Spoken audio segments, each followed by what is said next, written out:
Hello hello hello hello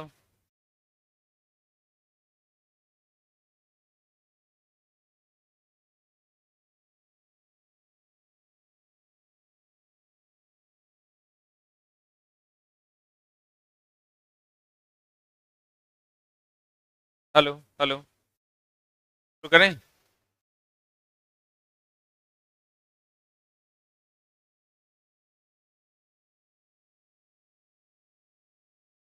आपका एक chapter है sir, Newton's law of motion. निकाल लीजिए, देखिए किस नंबर चैप्टर फिजिक्स का।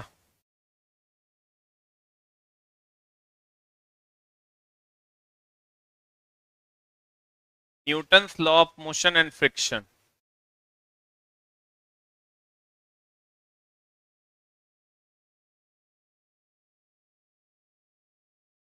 निकाले। Newton's law of motion and friction.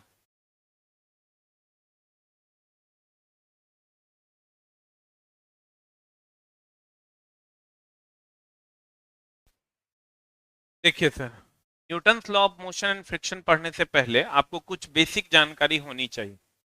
वेग समझते हैं? वेग वेग, गति, वेलोसिटी। नहीं जानते? नहीं जानते? वेलोसिटी जानता है?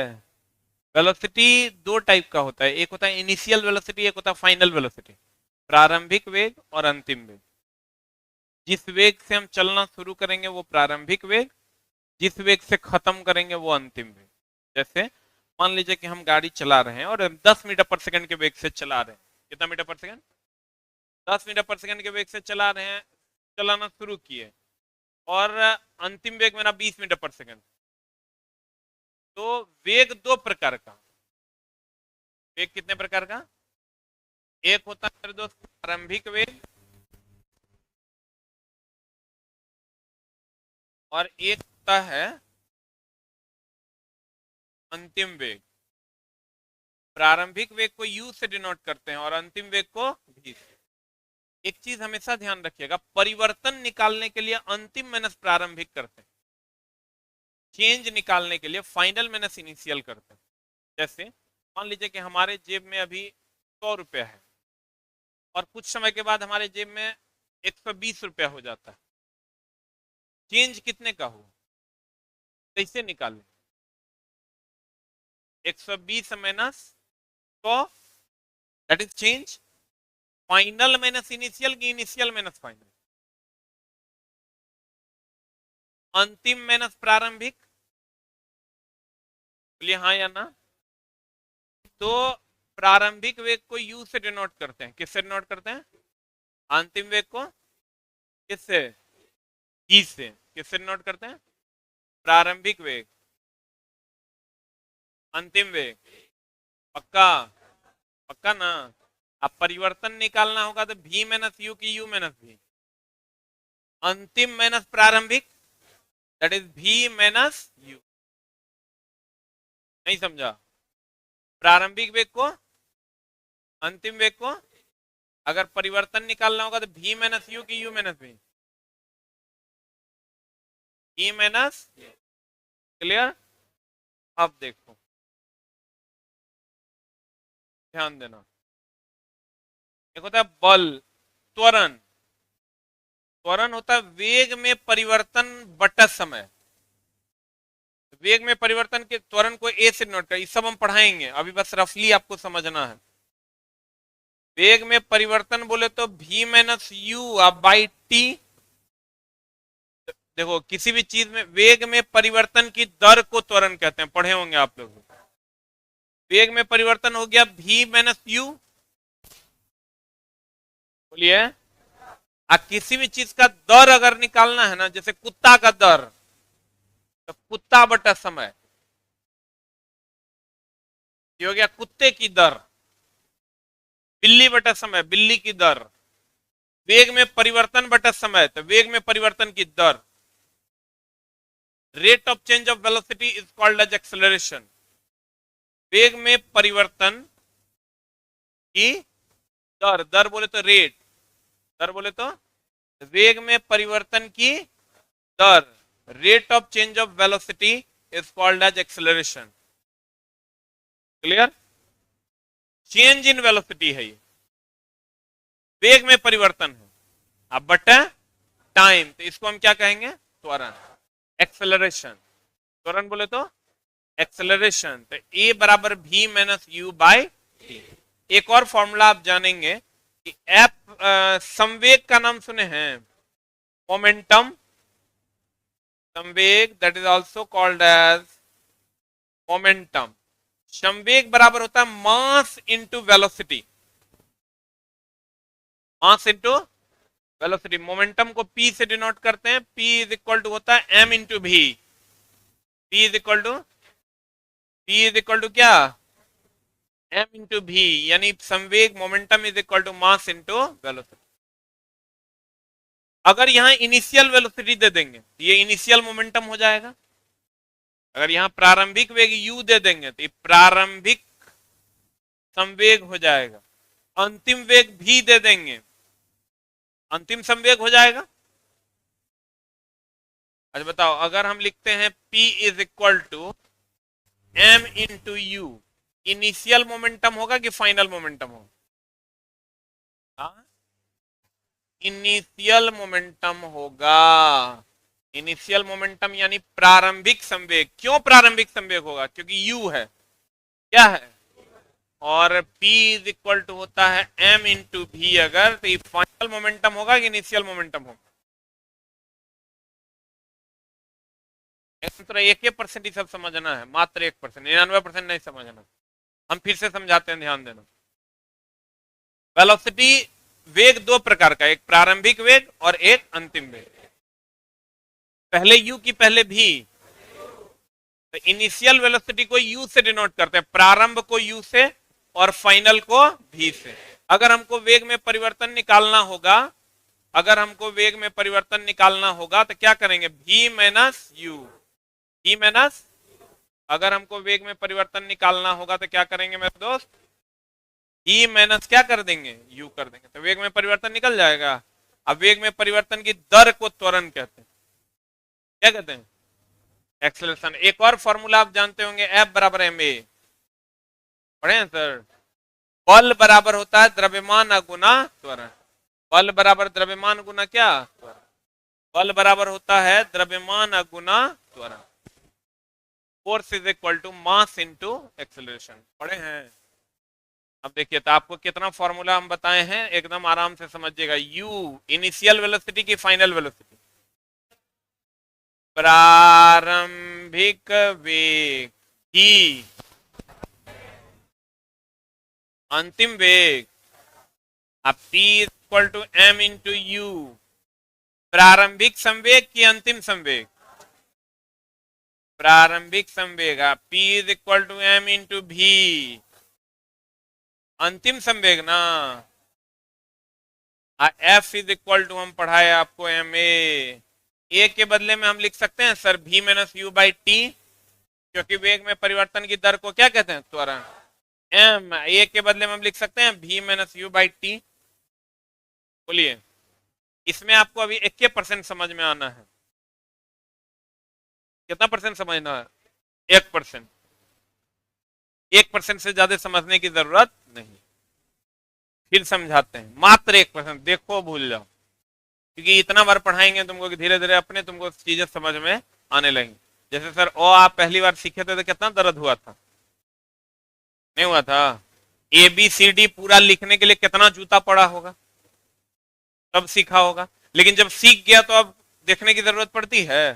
तो वही ABCD है सब, जो धीरे धीरे तुम सीख जाते हो। पढ़ाई में हमेशा ही ध्यान रखना मेरे प्यारे बच्चों कि बच्चा क्या करता है ना, उसको थोड़ी सी चीजें टफ लगी वो भाग जाता है। भागना नहीं है, पढ़ाई ऐसा चीज है कि पहली बार थोड़ा सा दिक्कत होगा, दूसरी बार में चीजें आसान हो जाएंगी। अभी देखो हम तुमको बताएं, पहली बार तुम एहसास करना, अभी हम तुमको बताएंगे, फिर रिपीट करेंगे, तुमको देखो बहुत आसानी से समझ में आ जाएगा। तुम समझेगा कि प्रारंभ जिससे हुआ वो प्रारंभिक वेग, अंत जिससे हुआ वो अंतिम वेग। पहले u होता है तो वो प्रारंभिक वेग, और फिर बाद में v होता है तो वो अंतिम वेग। ठीक है? एक्सेलरेशन इज इक्वल टू वेग में परिवर्तन, अंतिम माइनस प्रारंभिक बटा समय।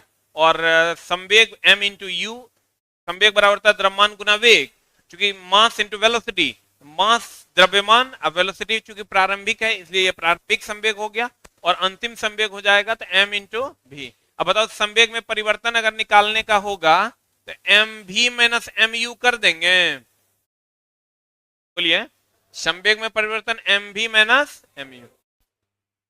अब हो गया, इतना सब भूल जाओ, कुछ भी याद रखने की जरूरत नहीं है।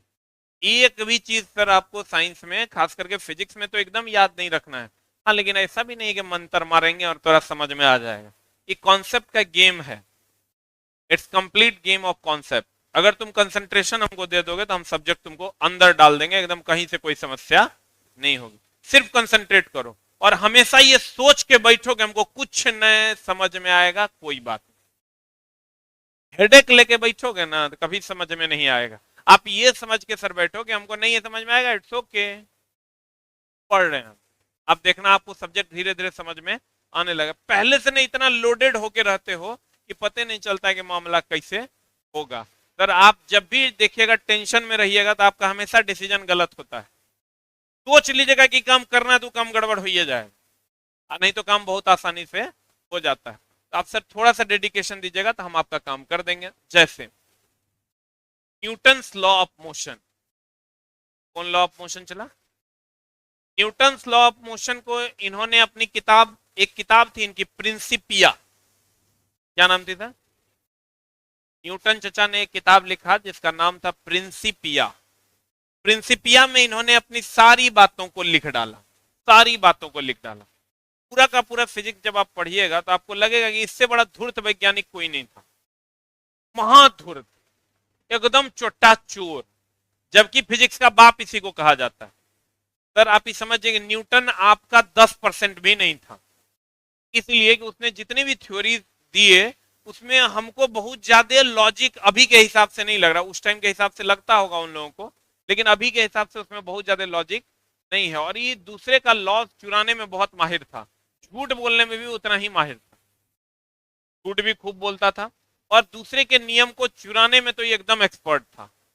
जड़त्व एक बात, इन्होंने इसके नियम को पढ़ने से पहले हम लोग एक बात पढ़ेंगे जिसका नाम है इनर्सिया। क्या नाम है? जड़त्व। जमुई वाले हम आपको देख पा रहे हैं, साउंड ऑन ठीक है? हेलो, साउंड ऑन ठीक है? अगर कोई प्रॉब्लम होगा भी तो 1-2 दिन में ठीक हो जाएगा, टेंशन लेने की जरूरत नहीं है। जो भी प्रॉब्लम होगा आपके जो वहाँ टेक्निकल हेड हैं वो सॉर्ट आउट कर देंगे और धीरे धीरे ठीक हो जाएगा। दिक्कत होगी क्योंकि अभी नया नया क्लास वहाँ खुला है तो 1-2 दिन दिक्कत हो सकता है, लेकिन 1-2 दिन के बाद धीरे धीरे चीजों को ठीक कर दिया जाएगा। ठीक, जो प्रॉब्लम आज है वो कल नहीं रहेगा, जो प्रॉब्लम कल होगा वो परसों नहीं होगा, 2-4 दिन में सारे प्रॉब्लम समाप्त हो जाएंगे। तो आपको थोड़ा सा पेशेंस रखना होगा, दूसरा कोई उपाय नहीं है। तो आते हैं असल हम लोग इनर्सिया पे। इनर्सिया के बारे में न्यूटन चचा ने क्या कहा? एक्चुअल में इनर्सिया न्यूटन का कॉन्सेप्ट ही नहीं था, ये गैलीलियो का कॉन्सेप्ट था। गैलीलियो का नाम सुने हैं सर? गैलीलियो सर, ऐसी सजा मिली थी उसको, उसने कहा कि सूर्य के चारों तरफ ना कोई भी ग्रह दीर्घवृत्ताकार कक्षा में चक्कर लगाता है। किसने कहा था ये बात? गैलीलियो ने कहा कि सूर्य के चारों तरफ कोई भी ग्रह ना दीर्घवृत्ताकार कक्षा में चक्कर लगाता है। इस बात के लिए उसको सर 3 साल की सजा हो गई कि नहीं तुम झूठ बोल रहा है, सूर्य के चारों तरफ कैसे कोई चक्कर लगा देगा, चोर है। इस बात को लेकर के उसको 3 साल की सजा हुई, फिर 2 साल सजा को और बढ़ा दिया गया। अब बाद में ये अपने केपलर ने साबित कर दिया कि जो गैलीलियो कह रहा था उस ठीक है कह रहा था,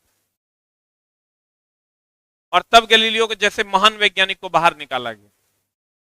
मतलब कहने का ये है कि जब हमको किसी की बातें नहीं समझ में आती है और अगर वो हमसे ज्यादा नॉलेजेबल है तो उसकी बातों को सोचना चाहिए, समझना चाहिए, ना कि ये कहना चाहिए कि वो गलत है। अब समझो कि अगर वो बाहर रहते तो उनका खोज में अगर देखोगे तो 1-2 खोज में ही उनका नाम है।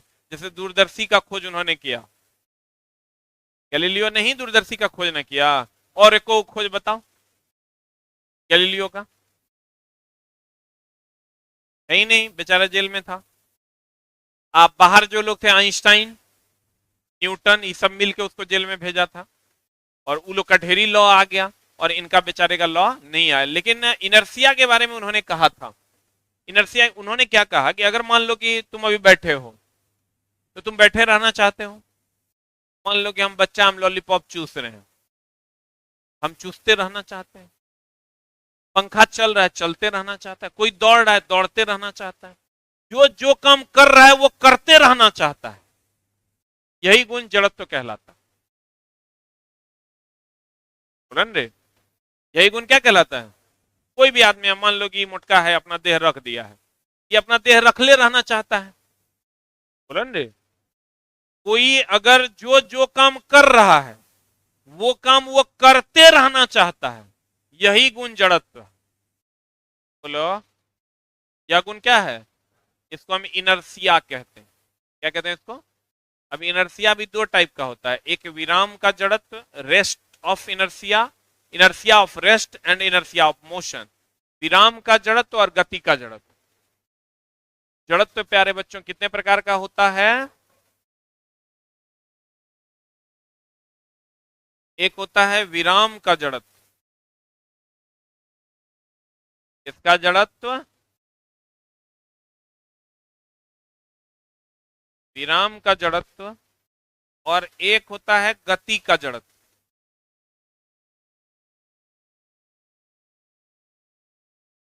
Inertia, inertia of rest and inertia of motion. ये तो एकदम विराम का जड़त्व मतलब, विराम मतलब रेस्ट, गति मतलब मोशन ना। तो मेरा दोस्त, अगर कोई व्यक्ति अस्थिर अवस्था में है तब जो उसका जड़त्व होगा वो इनर्सिया ऑफ रेस्ट होगा, और कोई व्यक्ति अगर दौड़ रहा है तब जो उसका जड़त्व होगा, गति का जड़त्व होगा, इनर्सिया ऑफ मोशन होगा। मतलब अगर कोई दौड़ रहा है तो गति का जड़त्व, अगर कोई अस्थिर है तो विराम का जड़त्व। ये मामला है। अच्छा बताओ, दौड़ते हुए में रुकना आसान है कि रुकते हुए में दौड़ना मुश्किल है? चला, कोई दौड़ रहा है उसका रुकना मुश्किल है कि रुके हुए का दौड़ना मुश्किल है? दौड़ते हुए का रुकना मुश्किल है। इसीलिए कहते हैं गति का जड़त्व जो होता है, दौड़ रहा है उसका रुकना मुश्किल होता है, क्योंकि गति का जड़त्व ज्यादा होता है और विराम का जड़त्व कम होता है। मेरे दोस्त, अगर कोई दौड़ रहा है तो दौड़ते हुए का रुकना आसान है कि मुश्किल है? और रुके हुए का दौड़ना, तो विराम का जड़त्व कम होता है और गति का जड़त्व ज्यादा। अब तुमको क्वेश्चन क्या पूछेगा? कहेगा एक लड़का रामायण पढ़ रहा है, वह पढ़ते रहना चाहता है, ये कौन जड़त्व है?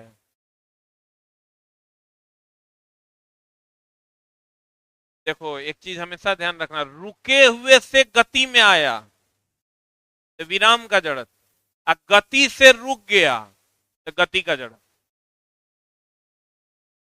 समझो, यहीं पर झोल है। इनिशियल पोजीशन ही इनर्सिया होता है। I for initial, I for inertia. अगर हम दौड़ रहे हैं और फिर रुक गए, इनिशियली क्या था? दौड़ रहे थे कि रुकल थे? गति में थे कि रेस्ट में थे?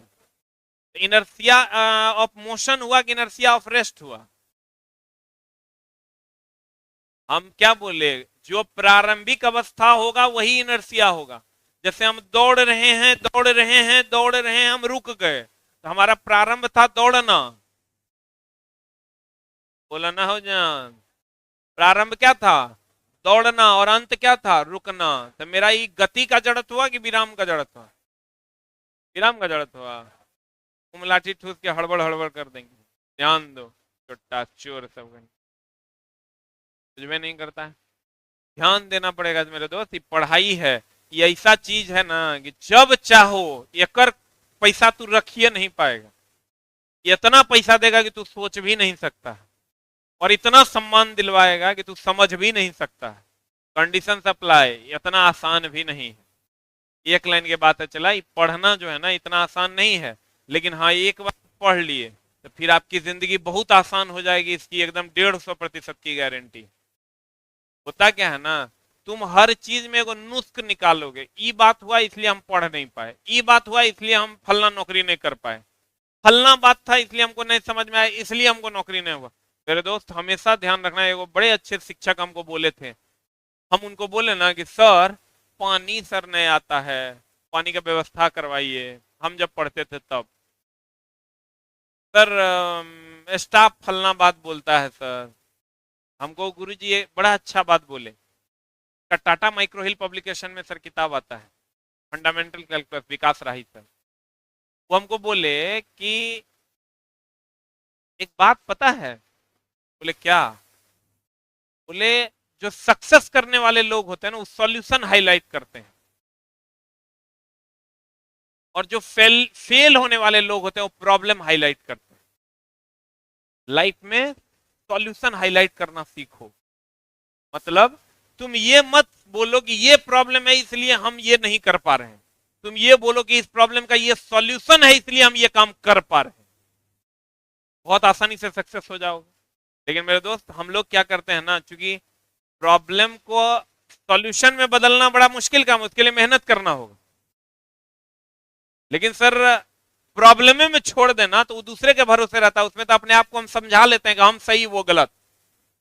वही सॉल्यूशन हाईलाइट कीजिएगा तो उसके लिए आपको मेहनत करना होगा, वहां से लोग पीछे हटता है, इसीलिए बहुत कम लोग सक्सेस कर पाते हैं। मेरे दोस्त इसकी कमाई का कोई अंत नहीं, there is no limit of money and respect, लेकिन इसके लिए आपको तो बहुत ज्यादा कंसंट्रेशन की जरूरत होती है।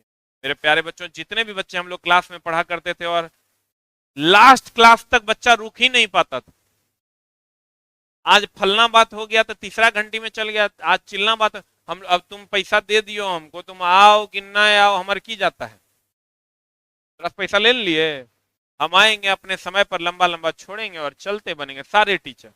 ये तो तुम्हारा कर्तव्य है कि तुम क्लास कितना कंसंट्रेशन से कर पाते हो, खाना पीना सही से खाओ ताकि देह में चुलचुली नहीं हो, नहीं तो पता चला बैठल है, देह हाथ बिन बिना रहा है, पेट में भूख लगल है, नहीं पढ़ पाएगा। खाने पीने पे प्रॉपर ध्यान दो। बहुत सारी बातें हैं चला जो तुमको तुरंत सुधार करना होगा, रूम पार्टनर से झगड़ा हो रहा है तुरंत रूम पार्टनर बदलो, खाने पीने में दिक्कत हो रहा है उसका तुरंत इमीडिएट व्यवस्था करो, अपने से बनाओ, चावल ज्यादा बना लो दिन में, यहां से जाते हो 5 बजे फिर वही चावल खा लो, नमक तेल मार लो, अचार मार लो, प्याज बढ़िया से काट के डाल दो, मिर्चाई डाल दो, बढ़िया से 10-15 चम्मच खा लो। ये काम तू करेगा, क्या करेगा? स्टाइल मारेगा, है ना, हाँ बसिया भात खाएंगे, बगल वाला देखेगा तो की कहेगा। अरे चुट्टा, हमको 4 साल के दरमियान हमको कभी याद नहीं है चला, जब हम पढ़ते थे, नहीं इंटर में 2 साल में, 2 साल में कभी हमको याद नहीं है कि भात दाल चोखा के अलावा कुछ खाए दिन में। कभी कभार मुर्गा वो चंदा लेके जो बनता था उसी में खाते थे ना, डेली फिक्स था भात दाल चोखा। क्या करते थे, रात में रोटी बनाते थे 4 गो एक्स्ट्रा भोर में। अतरा विश्वास नहीं होगा चला, अभियो हम कभी कभार ऐसा होता है काम वाली अगर नहीं आती है और हमारे फिक्स 7 बजे हमको नाश्ता चाहिए, तभी हम क्लास आएंगे, क्योंकि जब पेट में भूख लगी रहती है ना चला तो कंसंट्रेशन लेवल बहुत कम हो जाता है। 7 बजे हमको नाश्ता चाहिए, अगर काम वाली नहीं आई हो और हम देख लिए कि नहीं आई है या नाश्ता नहीं बना है तो रात वाला रोटी मोड़ लेते हैं और उसमें बढ़िया से अगर शक्कर मिला तो शक्कर डाल दिए, नहीं तो अचार मिला अचार डाल दिए, उसको थोड़ा सा लगा के गर्म किए, खाए चल दे। या देख लिए टाइम है तो पट पट रोटी बेल लेते हैं, क्योंकि स्टार बनना आसान है चला, स्टारडम को मेंटेन रखना बड़ा मुश्किल काम, ये आपको समझना होगा। और अगर रात में 4 गो रोटी हम बनाते थे हमेशा स्टूडेंट लाइफ में एक्स्ट्रा, वो 4 गो रोटी भोर में सरिया के दाब देना है। मेरा एगो दोस्त, मेरा एगो भाई है, वो बोला कि तुम तो इतना पैसा कमाता है 500 टका दो आज मुर्गा बनाते हैं। हम बोले ठीक है बनाओ, 500 टका दे दिए उसको, मुर्गा बनाया भी। तो हम गए 8:30 बजे के आसपास, हम बोले देखो हम 9 बजे नाश्ता करके एक खाना खा के चल जाएंगे, बोला हमारे डेरा पे आओ ना, तो चल गए। हम चल गए तो बहुत ही लड़का सब था वहाँ, तो 9 बजे हम गए तो हम बोले खाओ भी खाओ आओ, बोला नहीं अभी हम नहीं खाएंगे। हम बोले काहे? बोलता अभी खा लेंगे, 8:30 बजे भोर में जल्दी भूख लग जाएगा। मतलब तू सोच के देखो कि तुम मेरे दोस्त ये सोच के कभी मत बैठो कि हमको पैसा खाने में बचाना है, चूड़ा खरीदो। अगर तुम रात वाला रोटी खाने में थोड़ा शर्म लगता है हम तो बहुत दिन तक यो नाश्ता किया, चूड़ा खरीद लो, चूड़ा को फुला लो पानी में, लाज शर्म छोड़ दो, तो हर कोई दोस्त यार नहीं है। चूड़ा को फुला लो पानी में, आप फुला के ओकरा में की करो, चला पानी निकाल दो, निकाल के उस पर हल्का हल्का चीनी, हल्का हल्का दालमोट, दालमोट जानता है, मिक्सचर जान रहा है ना, हल्का हल्का मार दो, हल्का हल्का चीनी मारो, पट पट 10 चम्मच मार लो, 4 टका का नाश्ता है वो। 3 से 3.5 टका का नाश्ता है। अब यो इतना महंगाई के दौर में 4 टका से ज्यादा का नाश्ता नहीं है वो, लेकिन तुम ही काम करेगा नहीं। और कभी भी कोशिश करो कि रूममेट से झगड़ा ना हो तुम्हारा। रूममेट अगर कुछ कहे ना तो उसको जितना काम तुम्हारे पार्ट में है उससे एक काम ज्यादा कर लो। नहीं तो तुम क्या करते हो मेरे दोस्त, तुम पढ़ाई कर रहे हो, ध्यान रखेगा आज कुकर खाली तुम नहीं धो, फिर थोड़ा हम बताते हैं। अरे तू पढ़ने आया है कि लड़ने आया है? फिर अब ये पढ़ रहा है, पढ़ नहीं रहा है वो, एक्चुअल में उसका ध्यान है कि देखते हैं 6:30 तक उठता है कि नहीं। फिर बर्तन धोने की बारी आई, फिर देखेगा कि अच्छा नहीं धोया, आज नहीं बनेगा खाना, वो धोएगा तभी धोएंगे, आज उसका ना बारी है। फिर कहेगा सब्जी लाने के बाद तोरा से नहीं हुआ तो तुमने लाता रे, नहीं हम आज नहीं लाएंगे, बस हो गया, तू तुम्हें महा झगड़ा। रात में अब खाना बनेगा कि नहीं बने, उतना तो पति पत्नी में झगड़ा नहीं होता है जितना रूममेट से झगड़ा होता है। मेरे दोस्त आप अपने आप को या तो उस रूममेट के साथ रखिए जिसके साथ आप कंफर्टेबल हैं, या सिंगल रूम लेके रहिए। ये काम तुरंत कल करें सो अभी कर, तुरंत यहां से जाने के बाद सबसे पहला काम वही करना। और तुम ये मत सोचो कि 1500 टका का नुकसान हो गया, जाने दो, 1500 बचाने ना आया है तुम पटना। हम चला कभी किसी रूममेट के साथ नहीं रहते थे, हमको पटवे नहीं करता था। मेरा रूम जो ढकढका दिया, माई लगा के गाली देते थे। मेरा रूम लगा हुआ, किसी का हिम्मत ही नहीं था लॉज में कि ढकढका देगा, ढकढका देगा तो माई लगा के कर आते थे। बोलो ढकढका देने, एक दूगो को गाली दिए, हाथापाई भी हुआ, वो भी मारा हम भी मारे, और बाद हमारा रूम कोई नहीं ढकढकाता। यहाँ क्या है भैया, हाँ, हाँ, अमित भैया आइए आइए आइए आइए आइए। अब अमित भैया बैठ गए हैं, अब वो लंबा लंबा, अमित भैया इतना लंबा था, तू इतना लंबा, अब 2-3 घंटा ओकरे में टाइम चल गया। फिर खाना बनाने का टाइम आया, कुकर चढ़ाओ, काम खत्म। सबसे पहले अपने लॉज में सबसे दुश्मनी रखो, दोस्ती एगो दोस्त बनाओ, कहीं बुखार उखार लगेगा तो मर भर जाएगा, एगो दोस्त बनाओ, बाकी सबको माई बहन कहले रहो, अनाधून गरियाओ, कुछो कहेगा सरिया गरिया दो। थोड़ा मजाक लग रहा है? अरे मेरे दोस्त अगर तुम पटना आए हो ना तो ना बोलना सीखो। अरे पटक के मारेगा, मारबे न करेगा, कितना चोट लगेगा, झाड़ लेना। लेकिन तुम क्या है, ईगो है, मार दिया रे, अब फलना भैया को बुलाते हैं, अरे छोटा और मेंटली तू टेंस हो जाएगा। और रूममेट के साथ रहता है तो एगो काम एक्स्ट्रा तुम कर लो। अगर तुमको लगता है कि कुकर धोना उसका काम है लेकिन नहीं धुलाया है, कोई बात नहीं, आज हम कुकर हम ही धो देते हैं भाई। अन्य फिर रोई रोई नहीं छोड़ेगा तो रोई रोई मार करो। अच्छा रूम मालिक से रूममेट से केकरो पटता है रे? तो अपन भाई के साथ रहेगा, 2 भाई यहाँ रहता था, अप्पू भैया निप्पू भैया, तब पूछे ना कि आए भैया कब जाइएगा आप घर, दीपू भैया कब जाएंगे घर, बोला उन्हीं से, उसी से पूछो, उसका ठेका मेरे पास नहीं है। दोनों भाई है सेम ब्लड, ई बेड पे उस सुतता है, उ बेड पे ई सुतता है, तो भाई मेरे रूममेट से कभी नहीं पटेगा, इसलिए मेंटली तुम टेंस हो जाओगे। या तो पटे तो रहो और ना पटे तो रूम चेंज करो, ना तो मामला हो जाए तो। खाना पीना पे 4 टाइम खाना फिक्स कर लो, चाहे बस ये कहे नहीं खाना पड़े। दिन में चावल ज्यादा बनाओ, शाम को खाओ, रात में रोटी बना ज्यादा बनाओ, सुबह को खाओ, कोई लाज शर्म वाला बात। हमारे रिजल्ट होने के चांसेस 20% बढ़ जाएंगे, लेकिन तुम ऐसा करेगा नहीं। साहब अभी आया तो तनी एनर्जी है, देखना 2-3 महीना पढ़ना है तो लगता है अभी मर जाएगा, 2-3 दिन और है, छोटा सब। एक होता है विराम का जड़त्व, तो एक होता है गति का जड़त्व। विराम का जड़त्व, तो जब वस्तु विराम, देखो जैसे हम सर बैठे थे, अब हम दौड़ने लगे, तो कौन जड़त्व में है? प्रारंभिक अवस्था का जड़त्व ही जड़त्व माना जाता है। अगर पंखा चल रहा है अब रुक गया, कौन जड़त्व?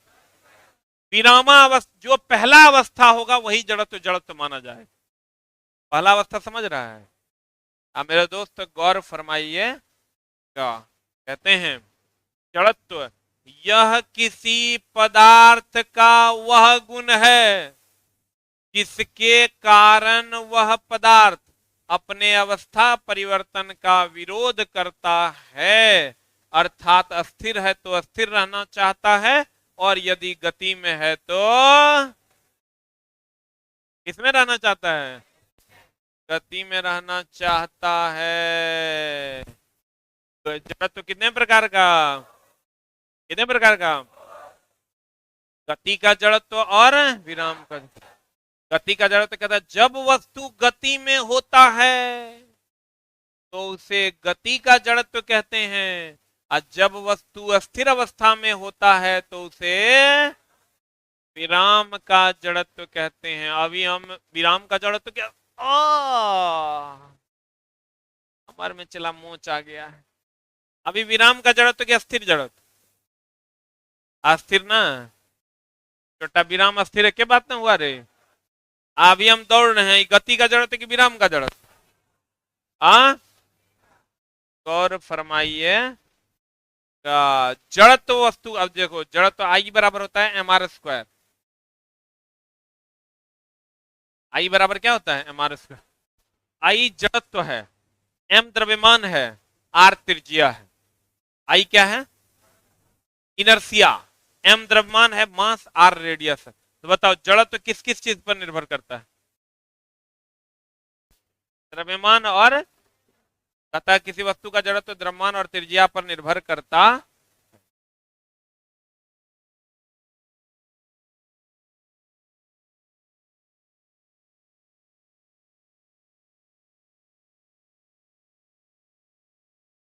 हाँ, न्यूटन ने अपने गति के नियमों को कहां लिखा?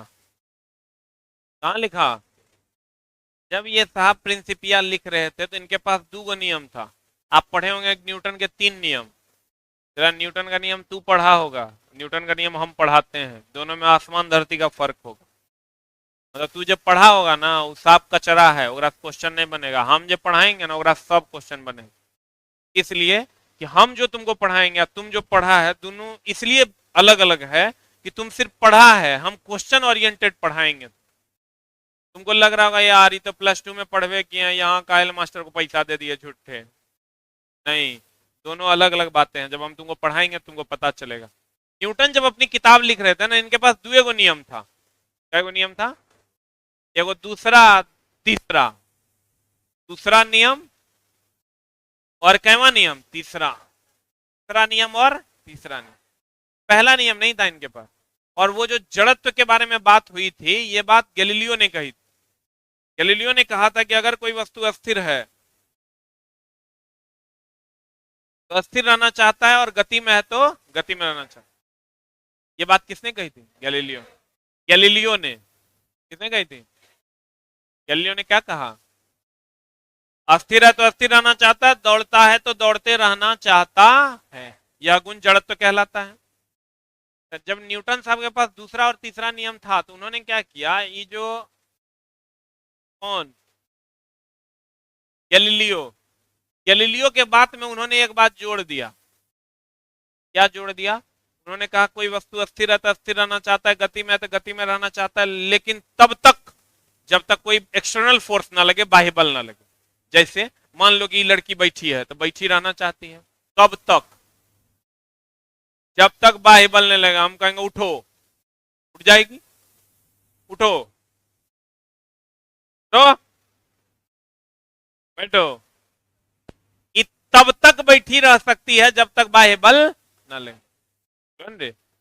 अगर ये बैठी है तो बैठी रहना चाहते, आराम से हाथ रख दी है, हाँ पैसा दिए आप लंबल मत छोड़िए। अगर लेकिन एक्सटर्नल फोर्स लगेगा, हम इसको बोलेंगे स्टैंड अप, उठ जाएगा ही, क्योंकि हम बाह्य बल हैं।